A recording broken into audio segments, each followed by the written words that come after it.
मैं दिल्ली हूँ। पिछली कहानी में मैंने आपका परिचय महाराज भरत से करवाया था। वही भरत जिसने अपने 9 अयोग्य पुत्रों के स्थान पर प्रजा के एक साधारण से व्यक्ति भूमन्यु को उसकी योग्यता के आधार पर अपना उत्तराधिकारी बना दिया। ये एक नई परंपरा का प्रारंभ था। इस बदलाव का प्रजा ने हृदय से स्वागत किया और भरत को यह सम्मान मिला कि उसके नाम पर इस देश का नाम भारतवर्ष रख दिया गया। इस तरह यह देश आर्यवर्त से भारतवर्ष बन गया। किंतु मैं तो वही खांडव वन में गुमनामी के अंधेरे में पड़ी हुई अपनी उदास आंखों से देख रही थी इस बदलाव को और सोच रही थी, कब खुलेंगे मेरे भाग्य, कब मुझे भी पहचानेगा यह संसार। तभी धृतराष्ट्र ने भरत की परंपरा को तोड़ते हुए युधिष्ठिर के स्थान पर अपने पुत्र दुर्योधन को अपना उत्तराधिकारी बना दिया। ये एक अनुचित निर्णय था और इसका दुष्परिणाम ये हुआ कि राज्य का बंटवारा हो गया। इस बंटवारे में मैं पांडवों के हाथ आई। मेरे मन में फिर से आशा की ज्योत जगी। मेरा मन व्याकुल था। धड़कते हृदय से मैं सोच रही थी कि कब पांडवों की दृष्टि पड़ेगी मुझ पर, कब उनके पग आएंगे मेरी ओर। मैं अपनी पलकें बिछाए उनकी प्रतीक्षा कर रही थी कि तभी मेरे भाग्य ने मुझे वो दे दिया जिसकी मैंने कभी कामना भी नहीं की थी। मुझ पर कृष्ण की कृपा हुई। मेरे भाग्य का सितारा चमक उठा। मुझे एक नगर का रूप दिया गया। दुल्हन की तरह संवारा गया मुझे और मेरा नाम रखा गया इंद्रप्रस्थ। शताब्दियों के अधूरे अरमान पूरे हुए। संसार ने मुझे पहचाना। मैं उल्लास की मस्ती में डूबने लगी थी। किंतु सत्य कहा है किसी ने कि प्रसन्नता स्थायी नहीं होती, वो सदैव एक के पास नहीं रहती। मैंने देखा अग्नि के उठते हुए शोले, रक्त का बहता हुआ दरिया, एक विनाशकारी युद्ध। ये संसार का सबसे बड़ा युद्ध था जिसे संसार महाभारत के नाम से जानता है। मेरी कहानी का ये वो भाग है जिसे मैं चाहूं भी तो भी नहीं भुला सकती। युद्ध समाप्त हुआ। कौरवों की हार और पांडवों की जीत हुई। किंतु पांडव भी मुझे छोड़कर हस्तिनापुर चले गए और दे गए मेरी आंखों को फिर वही उदासी। कुछ समय बाद पांडव अपना राजपाट अर्जुन के पौत्र और अभिमन्यु के पुत्र परीक्षित को देखकर स्वर्गारोहण को चले गए। ये परिवर्तन का समय था। समय बदल रहा था। मूल्य बदल रहे थे।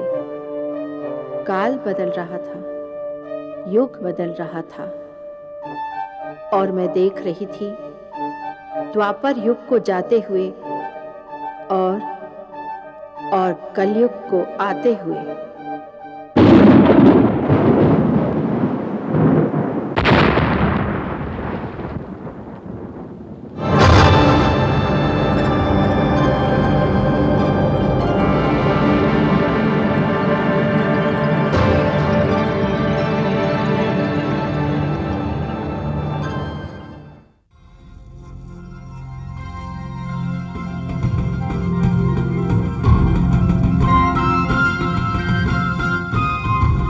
कुलभूषण, उत्तरानंदन, नीति निपुण महाराज परीक्षित राजसभा में पधार रहे हैं।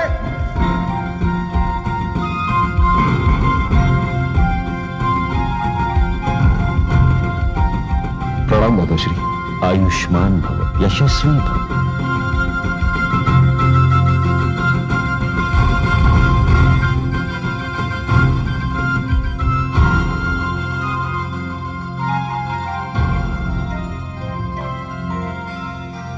आज गुरु पूर्णिमा के शुभ अवसर पर मैं आप सबको हार्दिक बधाई देता हूं। मैं ये कहना चाहता हूं कि 30 वर्षों में मैंने अपने दादा श्री पांडवों का शासनकाल देखा और अनुभव किया कि किस प्रकार पांडवों ने अलग अलग भागों में बटे इस देश को एक सूत्र में बांधा।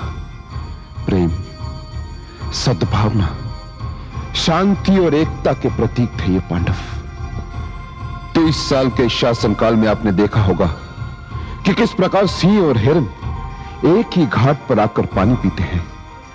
मैं भी उनकी नीति और परंपरा का अनुसरण करूंगा, किंतु इसके लिए मुझे चाहिए प्रजा का सहयोग, क्योंकि कोई भी राजा जब तक उसे प्रजा का सहयोग नहीं मिलता, ना तो वो राज सिंहासन संभाल सकता है, ना ही देश।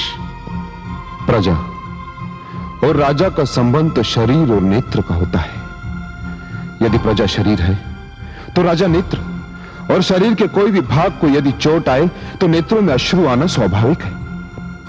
राजा केवल शासक ही नहीं होता, बल्कि मित्र होता है, पिता होता है अपनी प्रजा का। आज मैं ये कहूंगा कि यह देश तभी सुखी होगा जब समाज सुखी होगा, समाज तभी सुखी होगा जब कुटुंब सुखी होगा, कुटुंब तभी सुखी होगा जब घर सुखी होगा, और एक घर तभी सुखी होगा जब इस घर में रहने वाला प्रत्येक व्यक्ति सुखी हो। इसलिए तो कहा जाता है, जो घर में सुखी वो संसार में सुखी। मैं एक बार फिर आप सबको बधाई देता हूं और कामना करता हूं आप सबके सुखी जीवन की।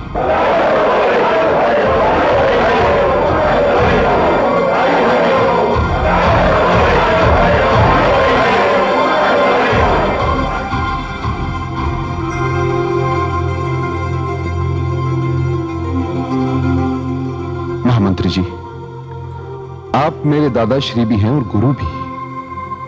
मुझे आशीर्वाद दीजिए। आयुष्मान भव, यशस्वी भव।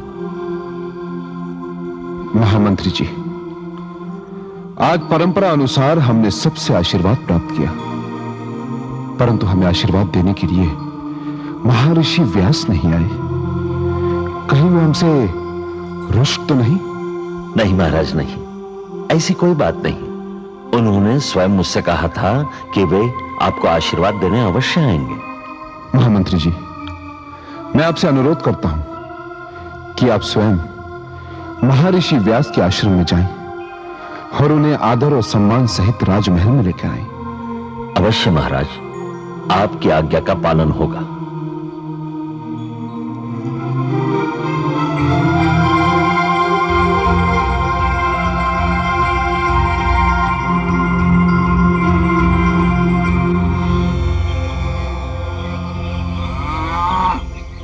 गोमाता के लिए चारा का प्रबंध हो गया? जी हाँ, वो देखो। तो जाओ, गुरुजी के लिए भोजन का प्रबंध करो।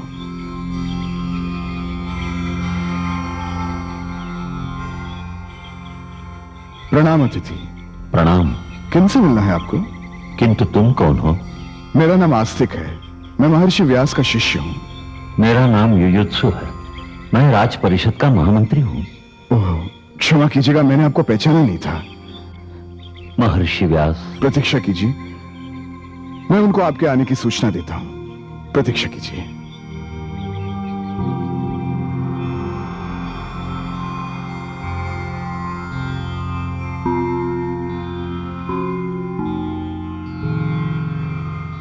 प्रणाम गुरुदेव।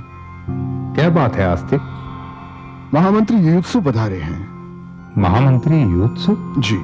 यहाँ प्रतीक्षा कर रहे हैं। अच्छा।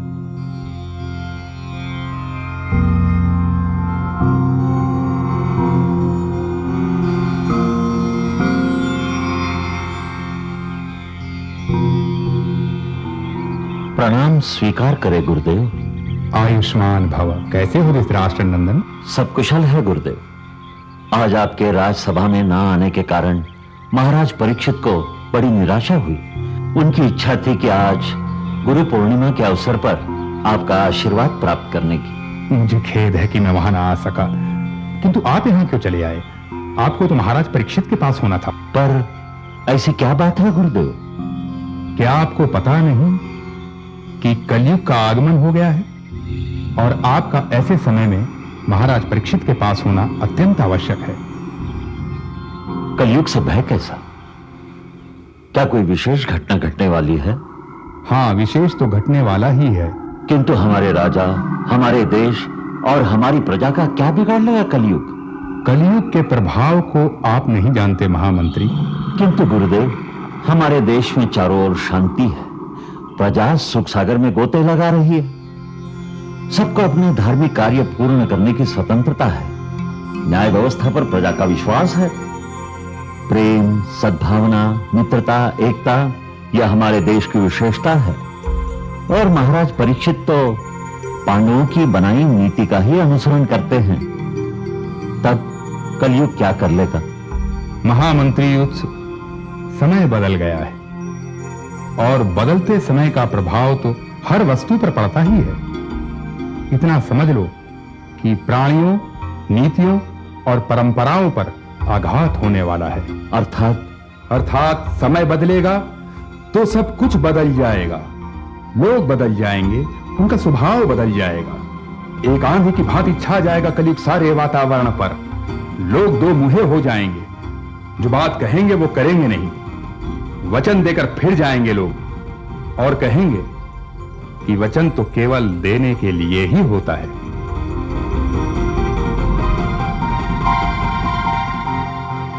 संबंधों और नाते रिश्तों का मोल नहीं रहेगा। शिष्य गुरु का और पुत्र पिता का आदर नहीं करेगा। विद्या व्यापार बन जाएगी। ज्ञानी अज्ञानता की बातें करेंगे, अज्ञानी ज्ञान के केंद्र के स्वामी बन जाएंगे। माता अपने शिशु को दूध नहीं पिलाएगी, पुत्र माता पिता की सेवा करना भूल जाएंगे। नारी अपना सम्मान खो बैठेगी और उसका सौंदर्य केवल प्रदर्शन की वस्तु बनकर रह जाएगा। प्रेम, सद्भावना और शांति के स्थान पर घृणा और हिंसा होगी। दुराचार बढ़ जाएंगे। एक ही परिवार में रहने वाले दो भाई एक दूसरे की सहायता नहीं करेंगे। झूठ, छल और कपट का बोलबाला हो जाएगा। न्याय के नाम पर अन्याय होगा और धर्म के नाम पर अधर्म।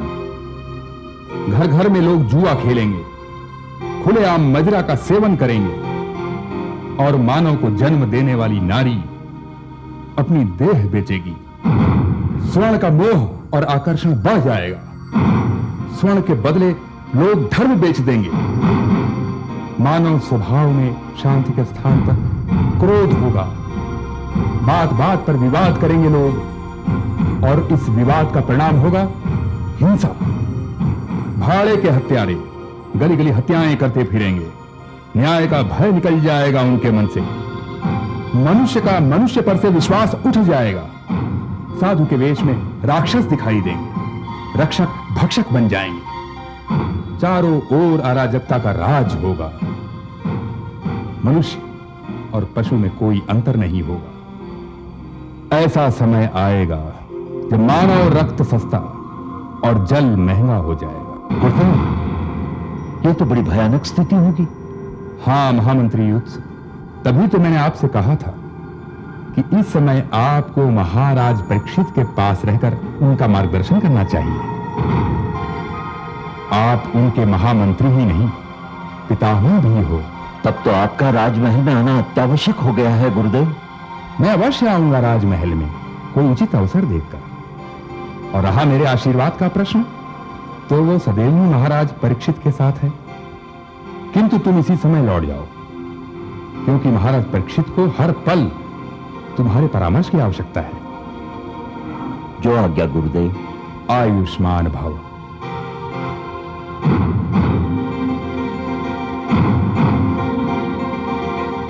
महाराज, महाराज, महाराज मेरी रक्षा कीजिए। महाराज, महाराज मेरी सहायता कीजिए। महाराज, महाराज, महाराज आप कहाँ हैं? मुझे जाने दीजिए, मैं महाराज से मिलना चाहता हूँ। नहीं मिल सकते तुम महाराज से, ये उनके विश्राम का समय है। किंतु मैं महाराज से अवश्य मिलूंगा, मुझे जाने दीजिए। नहीं जा सकता है तू।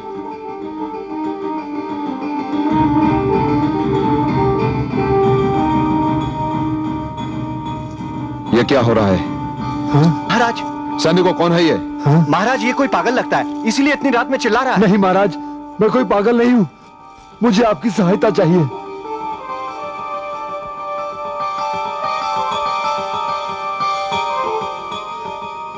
महाराज, महाराज मुझे शरण दीजिए, मैं आपकी शरण में आया हूं।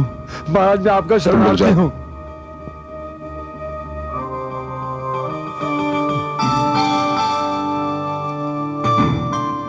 कौन हो तुम शरणार्थी? महाराज, महाराज मैं कलयुग हूं। कलयुग? क्या चाहते हो तुम? महाराज मुझे अपने राज्य में रहने के लिए थोड़ा सा स्थान दे दीजिए। मैं आपके नगर में जिधर भी जाता हूं लोग मुझे धुतकारते हैं, मुझे पत्थर मारते हैं महाराज। परंतु तुमने किया क्या है कलयुग? महाराज ये तो मुझे भी पता नहीं है, मगर कोई मुझे आश्रय नहीं देता।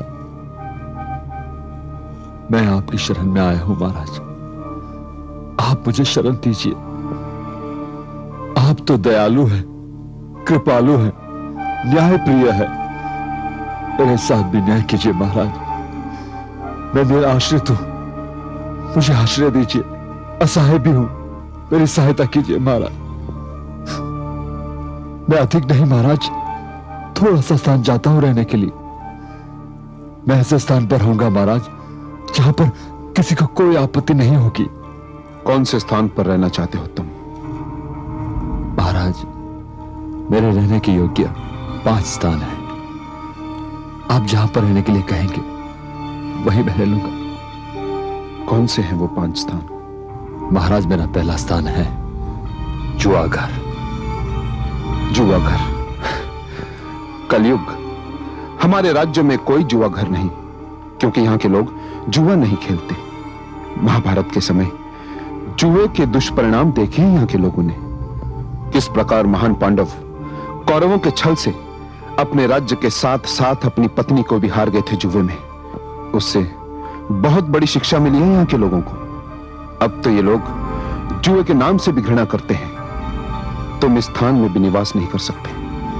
अपना अगला स्थान बताओ कलयुग। महाराज तो आप मुझे मदिरालय में रहने की अनुमति दे दीजिए। मदिरालय?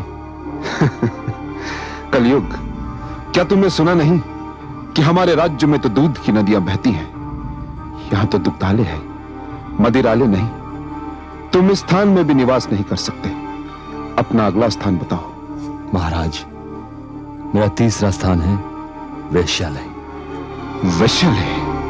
कलयुग, जिस राज्य में नारी का सम्मान होता है, जिस राज्य में नारी को देवी समझकर पूजा जाता है, उस राज्य में तुम वेश्यालय की कल्पना भी कैसे कर सकते हो? कलयुग, तुम इस स्थान से भी वंचित हुए। अपना अगला स्थान बताओ। क्षमा चाहता हूं महाराज, किंतु एक ऐसा स्थान है जहां पर मुझे शरण मिल सकती है। कौन सा स्थान है वो? हिंसा। हिंसा? कलयुग, हमारे राज्य की न्याय व्यवस्था इतनी शक्तिशाली है कि यहां के लोग आपस में भी लड़ने से डरते हैं। यहां तो प्रेम है, सद्भावना है, शांति है। यहां हिंसा के लिए कोई स्थान नहीं। अपना 5वां और अंतिम स्थान बताओ कलयुग। 5वां और अंतिम स्थान है स्वर्ण। महाराज मुझे स्वर्ण में रहने की अनुमति प्रदान करें। स्वर्ण तो हमारे राज्य में प्रचुर मात्रा में है, परंतु यहां के लोगों को ना तो इसका कोई आकर्षण है ना ही मोह। तुम्हें इस स्थान में निवास करके निराशा के अतिरिक्त और कुछ नहीं मिलेगा। बस महाराज आप मुझे स्वर्ण में रहने का अधिकार दे दीजिए। आशा और निराशा मेरा भाग्य। ठीक है, हम तुम्हें स्वर्ण में रहने की अनुमति देते हैं। महाराज क्या आप शपथ पूर्वक कह रहे हैं? क्या आपने मुझे स्वर्ण में रहने की अनुमति दे दी? कलयुग, यदि तुम शरणार्थी नहीं होते तो हम इसी समय तुम्हारा सर धड़ से अलग कर देते। क्या तुम नहीं जानते कि चंद्रवंशियों का वचन ही शपथ समान होता है? महाराज भूल हुई, क्षमा करें। ठीक है, अब तुम जाओ और स्वर्ण में निवास करो। जाओ। धन्यवाद महाराज, आपने मुझे स्वर्ण में स्थान दे दिया। शेष स्थान मैं स्वयं बना लूंगा।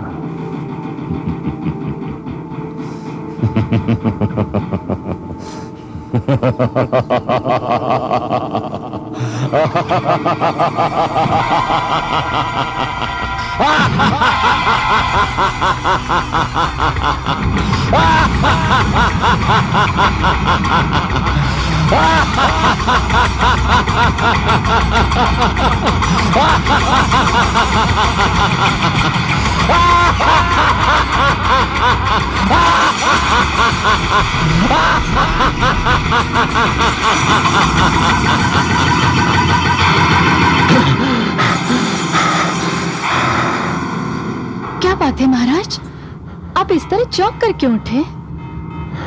क्या आपने कोई भयानक स्वप्न देखा है? नहीं, नहीं महारानी, तो फिर क्या बात है महाराज? कोई बात नहीं। आप विश्राम कीजिए, हम अभी आते हैं।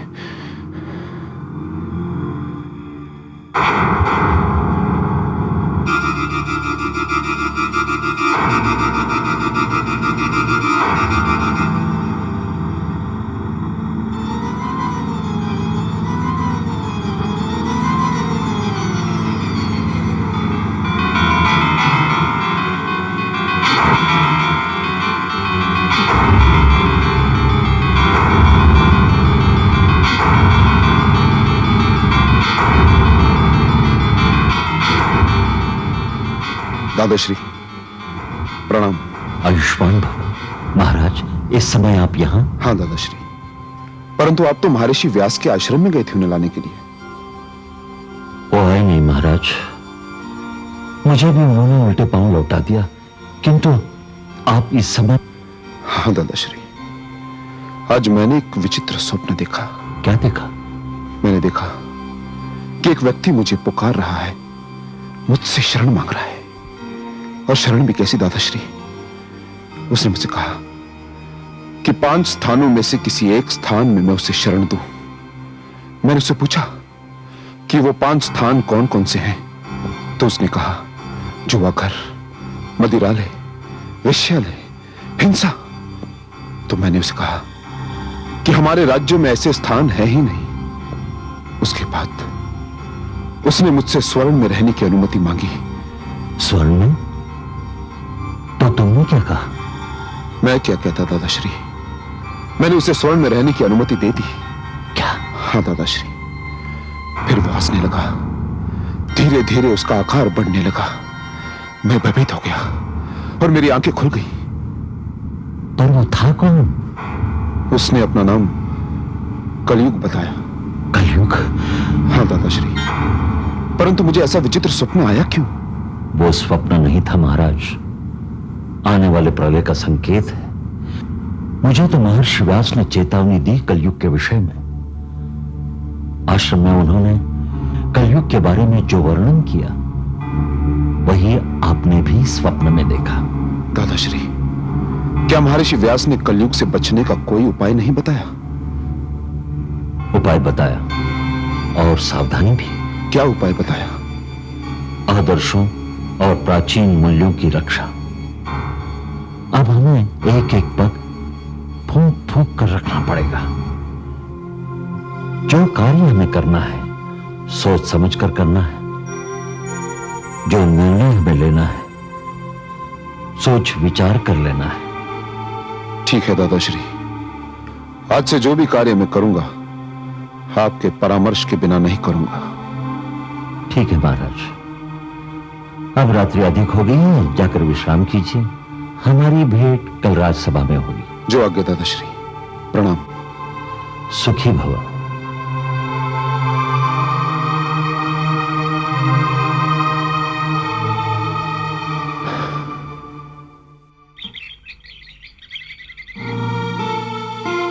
सावधान!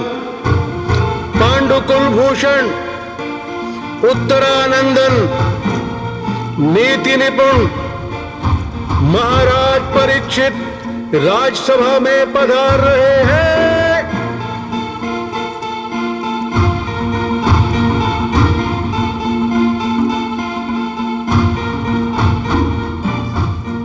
प्रणाम। आयुष्मान भव, कीर्तिमान भव।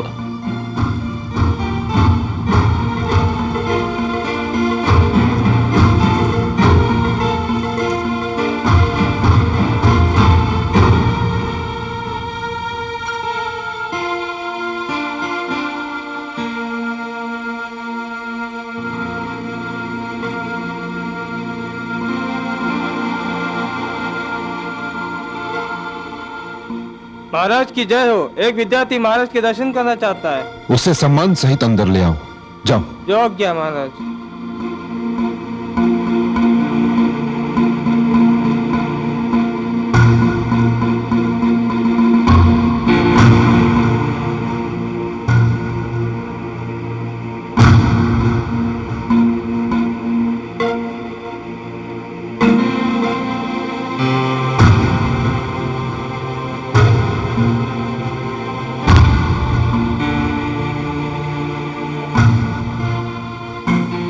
महाराज की सेवा में विद्यार्थी उत्तंग का प्रणाम। महाराज, मैं आचार्य वेद का शिष्य हूं। मैंने अभी अभी अपनी शिक्षा पूर्ण की है। आचार्य वेद बड़े मनीषी लोगों में से हैं। हम उनके शिष्य से मिलकर अति प्रसन्न हुए। बताओ, हम तुम्हारे लिए क्या कर सकते हैं? महाराज, मैं एक निर्धन व्यक्ति हूं। शिक्षा तो मैंने अपने गुरु से प्राप्त कर ली है, परंतु गुरु दक्षिणा बिना तो ज्ञान अधूरा है महाराज। अर्थात तुम्हें अपने गुरु को देने के लिए गुरु दक्षिणा चाहिए। यह तो कोई समस्या नहीं। बताओ, तुम अपने गुरु को दक्षिणा में क्या देना चाहते हो? वास्तव में गुरु दक्षिणा गुरु को नहीं, गुरु पत्नी को देनी है। यह भी कोई समस्या नहीं। दक्षिणा गुरु को दी जाए या गुरु पत्नी को, बात तो एक ही है। पहले बताओ तो सही कि तुम्हें चाहिए क्या? महाराज, मांगने में संकोच का अनुभव कर रहा हूं। विद्यार्थी, तुम संकोच मत करो। निसंकोच होकर मांगो हमसे। हम तुम्हें वचन देते हैं कि जो तुम हमसे मांगोगे वो हम तुम्हें देंगे। महाराज, गुरु पत्नी ने एक बार महारानी के दर्शन किए थे। उस समय उन्होंने उनके कानों में स्वर्ण कुंडल देखे थे। अब गुरु पत्नी ने गुरु दक्षिणा में उन्हीं स्वर्ण कुंडलों की मांग की है। विद्यार्थी, जानते हो क्या कह रहे हो तुम? महामंत्री जी, अर्थात तुम्हें गुरु दक्षिणा के लिए महारानी के स्वर्ण कुंडल चाहिए? महाराज, मैं बड़ी दुविधा में हूं। ऐसा लग रहा है जैसे मैंने ये बात कहकर कोई अपराध किया है। नहीं विद्यार्थी, इसमें तुम्हारा कोई दोष नहीं। दोष तो उनका है जिन्होंने ये मांग करके हम सबको आश्चर्य में डाल दिया। इससे पहले विद्यार्थियों ने गुरु दक्षिणा के लिए पशुधन, भूमि, आश्रम की मांग की थी, परंतु तुम्हें तो चाहिए महारानी के स्वर्ण कुंडल। निसंदेह महारानी के स्वर्ण कुंडल मांगकर मैं अपने आप से लज्जित हो रहा हूं। मुझे क्षमा करें महाराज। नहीं विद्यार्थी, तुम्हें लज्जित होने की कोई आवश्यकता नहीं। तुम्हारे मांग की पूर्ति के लिए हम स्वयं महारानी के पास जाएंगे और उनसे अनुरोध करेंगे। तो महाराज, क्या आप महारानी के पास जाएंगे? महामंत्री जी, माना कि इस विद्यार्थी की मांग विचित्र है। नहीं महाराज, विचित्र नहीं, अनुचित मांग। कह दीजिए इससे कि यह संभव नहीं है। नहीं महामंत्री जी, यह संभव है। आप इस मांग को पूरी करके एक ऐसी भ्रष्ट परंपरा को जन्म देंगे कि इस मांग की पूर्ति के पश्चात मांगने वालों का साहस बढ़ जाएगा और फिर वो कुछ ऐसी वस्तु मांग बैठेंगे महाराज कि जिसे देना आपके लिए कठिन ही नहीं, असंभव होगा। परंतु हमने इस विद्यार्थी को वचन दिया है। आपने वचन तो दे दिया महाराज, किंतु उसके परिणाम पर विचार नहीं किया। आप चाहते क्या है महामंत्री जी? हम अपने वचन से फिर जाएं? यह चंद्रवंशियों की परंपरा नहीं है। अपराध क्षमा महाराज। मेरी बात तो विवाद का विषय बन गई है। मुझे जाने की आज्ञा दे महाराज। ठहरो।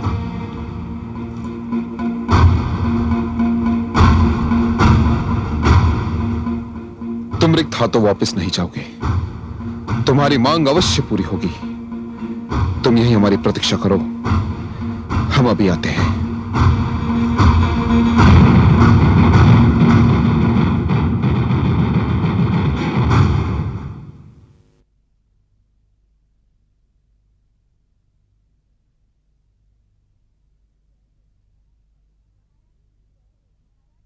महारानी की जय हो। महाराज पधार रहे हैं।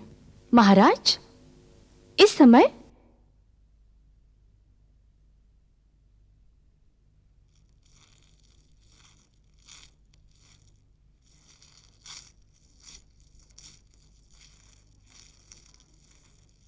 महाराज, आप दरबार छोड़कर इस समय कैसे चले आए आप? जब असमय आना हुआ तब बात विशेष ही होगी ना। ऐसी कौन सी विशेष बात है महाराज? महारानी, सत्य तो यह है कि हम आपसे कुछ मांगने आए हैं। सब कुछ तो आप ही का है महाराज, आपको मांगने की क्या आवश्यकता है? कहिए महाराज, राजसभा छोड़कर आप इस समय कैसे चले आए? महारानी, एक विद्यार्थी आया हुआ है जिसने हमसे गुरुदक्षिणा देने के लिए एक वस्तु की मांग की है। इसमें आश्चर्य की कौन सी बात है महाराज? महाराज, आप तो सदैव ही विद्यार्थियों को भूमि, पशुधन, आश्रम देते आए हैं। परंतु महारानी, इस विद्यार्थी ने एक विचित्र वस्तु की मांग की है। तो क्या वो वस्तु देना महाराज के लिए संभव नहीं?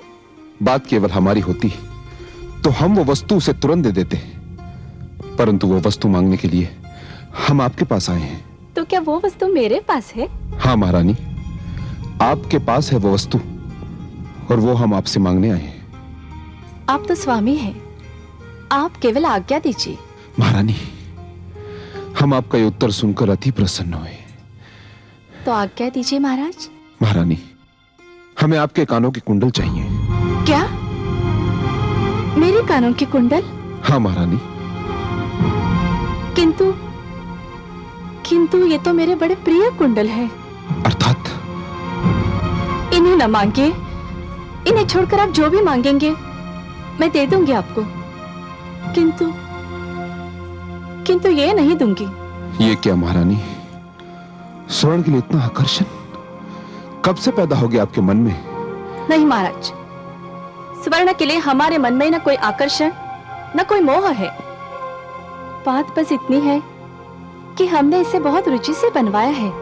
हमने सोचा था कि जब हम आपसे स्वर्ण मांगेंगे तो आप बिना संकोच के ये कुंडल निकालकर हमारे हाथों में दे देंगी, परंतु जिस प्रकार का व्यवहार आपने हमारे साथ किया है, निसंदेह हम अपमानित हुए हैं। महाराज। महारानी, हमने भरी राज्य सभा में एक विद्यार्थी को वचन दिया है कि हम उसे महारानी के कुंडल ला कर देंगे, और अब यदि हमें कुंडल नहीं मिले तो हम राज दरबार में क्या मुंह लेकर जाएंगे? क्या कहेंगे उस विद्यार्थी से कि हमारी महारानी ने हमें कुंडल नहीं दिए? महारानी, हम एक राजा हैं, राजा, और यदि रिक्त हाथों से हम राज दरबार में गए तो क्या हमारा सर लज्जा से नीचा नहीं हो जाएगा? हमने सोचा भी नहीं था कि इतनी साधारण सी वस्तु के लिए हमें आपके सामने अपमानित होना पड़ेगा। नहीं महाराज, ये बात नहीं है महाराज। तो फिर बात क्या है महारानी? मैं थोड़ी देर के लिए भूल गई थी महाराज कि इस छोटी सी भूल का क्या परिणाम होगा। मेरा अपराध क्षमा करें महाराज। लीजिए, मैं देती हूँ आपको स्वर्ण कुंडल। ठहरिए, यदि मैं इसी तरह आपसे एक कुंडल लूंगा तो आपके सामने हमारा सर लज्जा से झुकेगा, और इस तरह ये कुंडल देकर आप तो हम पर उपकार करेंगी। हम ये कुंडल आपसे तभी लेंगे जब इसके बदले में हम आपको इतनी ही मूल्यवान वस्तु दें ताकि आपको ये कुंडल देने का कोई पश्चाताप न हो। नहीं नहीं महाराज, मुझे कुछ नहीं चाहिए। परंतु हमें चाहिए ये कुंडल, और इसके बदले में हम आपको दे रहे हैं राज संग्रहालय में रखे हुए महारानी कुंती के दिव्य कुंडल। क्या? महारानी कुंती के दिव्य कुंडल? हाँ महारानी। तो लीजिए महाराज।